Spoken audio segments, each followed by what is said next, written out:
DS news मराठीच्या नवीन व्हिडिओमध्ये आपल्या सर्वांचं हार्दिक स्वागत आहे। आपण पाहतोय स्वर्गीय हिंदू हृदय सम्राट बाळासाहेब ठाकरे यांच्या जन्मशताब्दी निमित्त गावोगावी जिल्ह्यात तालुक्यामध्ये नेत्ररोग तपासणीचं शिबिराचं आयोजन ठाकरे गटाच्या माध्यमातून म्हणजे शिवसेना यांच्या माध्यमातून करण्यात आलेलं आहे। आता आपल्यासोबत ठाकरे गटाचे काही पदाधिकारी नेते मंडळी आपल्यासोबत उपस्थित आहेत। सर्वप्रथम हिंगोली जिल्ह्याचे जिल्हा प्रमुख यांच्याकडे आपण जाणार आहोत।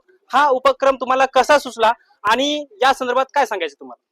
शिवसेनेचं ब्रीद वाक्य आहे 80% समाजकारण आणि 20% राजकारण।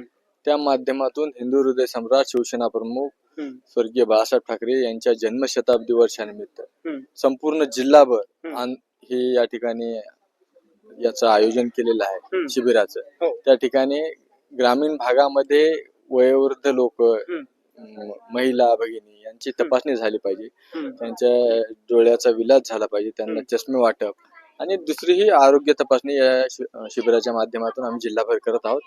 वसमत विधानसभा क्षेत्रामध्ये टेंभुर्णे या गावात आज शिबिराची सुरुवात झालेली आहे आणि प्रत्येक गावागावामध्ये आम्ही आता सर्कल वाईज करायलो, गण वाईज करायलो, त्याच्यानंतर गाव वाईज होणार आहे। एकही डोळ्याचा पेशंट या जिल्ह्यामध्ये राहू नये आणि दुसराही पेशंट या जिल्ह्यामध्ये राहू नये या अनुषंगाने शिबिर केलंय आणि सेवा म्हणून ही निशुल्क सगळ्या गोष्टी चालू आहेत। आमचे या ठिकाणी जे या वसमत विधानसभेचे नेते आमचे सुनील भाऊ असतील, आमचे डॉक्टर पार्टीकर साहेब असतील, आमचे तुषारजी असतील, ज्यांच्या मार्गदर्शनाखाली हे शिबिर या परिसरात चालू आहे आणि निश्चितच रोगमुक्त जिल्हा करायचा आहे आपल्याला, त्या अनुषंगाने सगळं चालू आहे।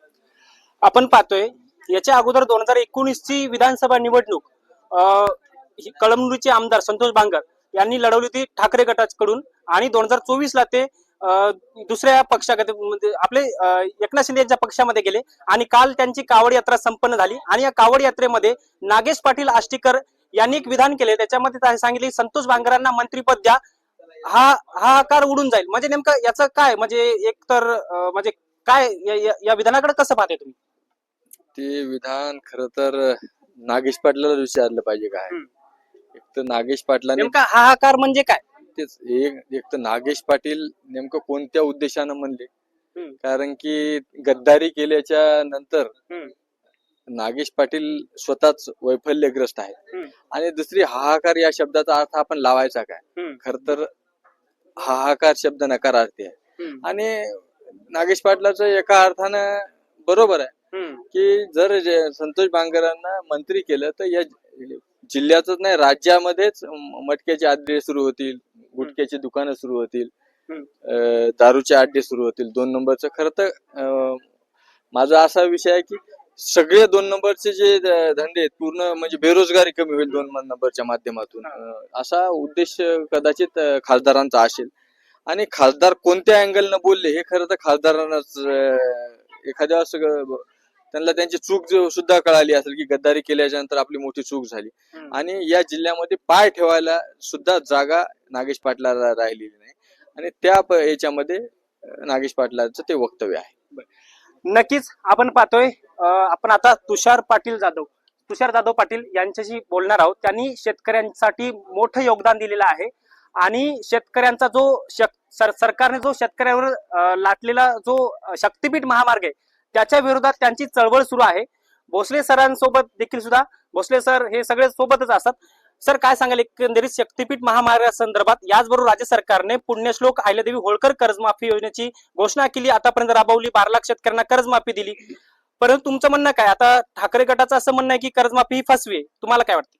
100% कर्जमाफी फसवी आहे आणि याच्यात कर्जापेक्षा जास्त निकषच यांचे आहेत, त्याच्यामुळे याचा लाभ काही होणार नाही आणि हे तुम्हाला गुरफळून टाकायले त्या निकषामध्ये।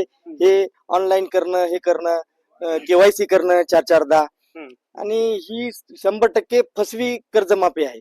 आणि दुसरी गोष्ट राहिली तर शक्तीपीठाचा महामार्ग, तर शक्तीपीठाची गरज नाहीये शेतकऱ्याला आज त्याचं म्हणजे जी काही आज 10 एकरवाला शेतकरी एकरवर आलाय, अर्ध्या एकरवर आलाय, तर त्याला त्याच्यात कसं तरी उदरनिर्वाह करून पोट भरतोय।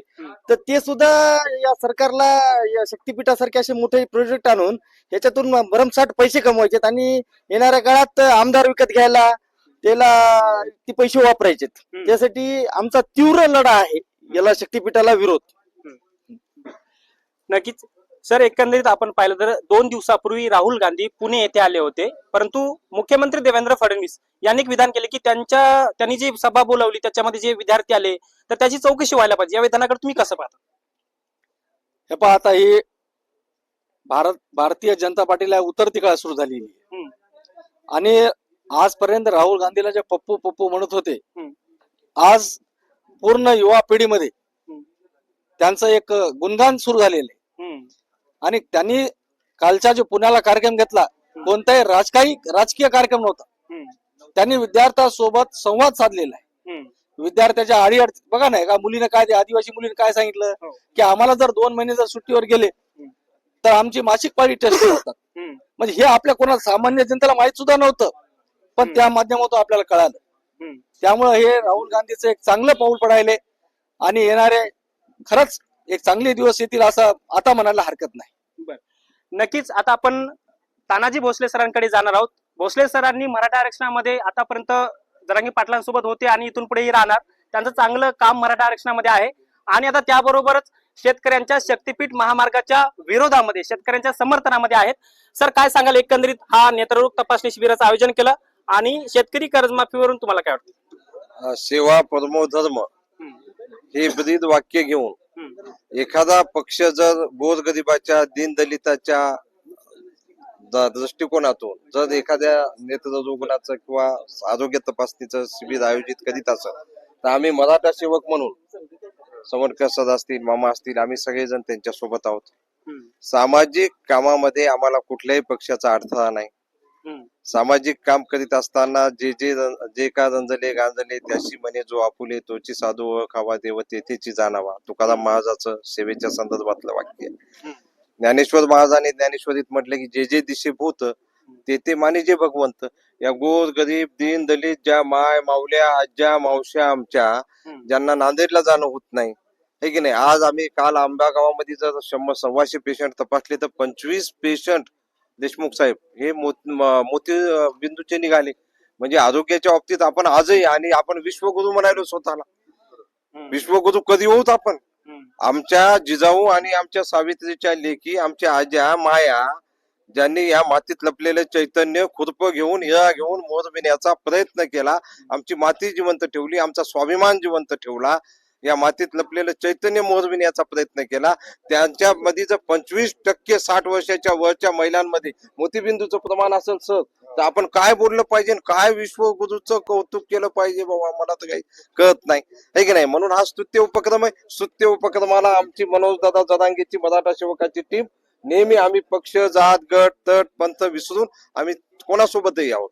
मला बरेच जण म्हणले की तुम्ही या पक्षात गेले का? मी म्हणलं एक काम करा ना, तुम्ही दुसरं आरोग्य शिबिर करा, आम्ही तुमच्या सोबत येऊ. बरोबर आहे की नाही. काम करीत असताना आपण हे गट तट न केले पाहिजे. आज कोण या पक्षात हे कळणं झाले. आपण खासदार एकाला करायलो, ते 2 महिन्याला एका पक्षात चालले, सकाळी एकाचा पक्ष, दुसरा दुपारी एकाचा पक्ष. म्हणून आम्हाला असं वाटले की आपला पक्ष कोणता आहे? शेतकरी आपला पक्ष आहे. शक्तीपीठ विरोधी कृती समिती हा आपला पक्ष आहे. बरोबर आहे की नाही. आणि मग जे कोणी आमच्या सोबत येतील, आमचे दादा खुले आहेत, उघडे आहेत, आम्हाला मदत करणार. शक्तीपीठ महामार्गासंदर्भात एकीकडे बोललं जाते की राजू नवकरे साहेबांचा पाठिंबा शक्तीपीठ महामार्गाला समजा शेतकऱ्याचं समर्थन आहे, परंतु 1-2 दिवसावर एक पत्र व्हायला झालं की शक्तीपीठ महामार्ग होते. काय वाटतं? बघा, अकोलीच्या सभेमध्येच 1 वर्षापूर्वी ते पत्र आमच्या हातात पडलेलं होतं. ते जुनं आहे का? अकोलीच्या सभेमध्ये 1 वर्षापूर्वी ते पत्र आमच्या हातात पडलेलं होतं. राजू शेट्टी साहेबांच्या अकोलीच्या सभेमध्ये तिथं त्यांनी त्याचा उल्लेख केलेला होता. परंतु आम्ही सामाजिक काम करीत असताना आम्हाला एवढं माहित होतं की तेव्हा आमची ही चळवळ लोक चळवळ झालेली नव्हती, बाळशात होती. आणि म्हणून आम्ही फक्त ज्याचे शेत चालले, ज्या भागातून हा रोड चाललाय त्याच्या 5 किलोमीटर इकडं 5 किलोमीटर इकडं शेती खराब होणार आहे. म्हणजे हा मनुवादाचा नवा फंडा आहे. शेतकऱ्याच्या हातात फक्त जमिनी राहिल्यात, फक्त जमिनी. या सरकारची इच्छा अशी आहे आता या सरकारची की आमच्या सगळ्या जमिनी गेल्या पाहिजे बहुजन समाजाच्या हातातल्या, आणि मग त्यांनी दिले ते कपडे घालून आपण त्याच्या दादापुरी मॉलपुरी नोकरी केली पाहिजे, हातात दंडा घेऊन. ही इच्छा आम्ही कदापि पूर्ण होऊ देणार नाहीत. आमदारांना आमच्या सोबत यायचं असेल त्यांचं स्वागत आहे, नाही आले तर ठीक, नाही आले तर त्यांच्या शिवाय लढा सुरू राहणार आहे. बांगर साहेबांना मंत्रिमत भेटल्यावर हे शक्तीपीठ महामार्ग रद्द होऊ शकतो का?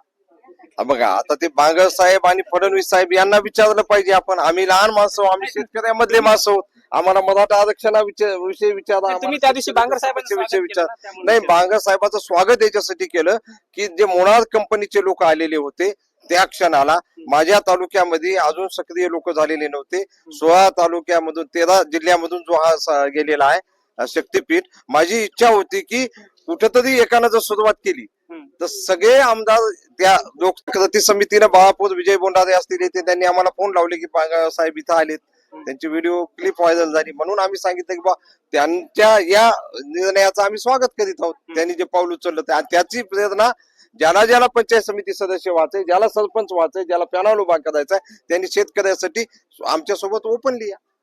त्याच्या व्यतिरिक्त आमचा काही संबंध नाही त्याच्याशी. नक्कीच आपण या ठिकाणी पाहतोय ठाकरे गटाच्या वतीनं नेत्ररोग तपासणी शिबिर या हिंगोली जिल्ह्यातल्या वसमत तालुक्यातल्या टेंभुर्णी सर्कल मध्ये आयोजित करण्यात आलेला आहे. Camera person Dnyaneshwar Savankar, Hingoli.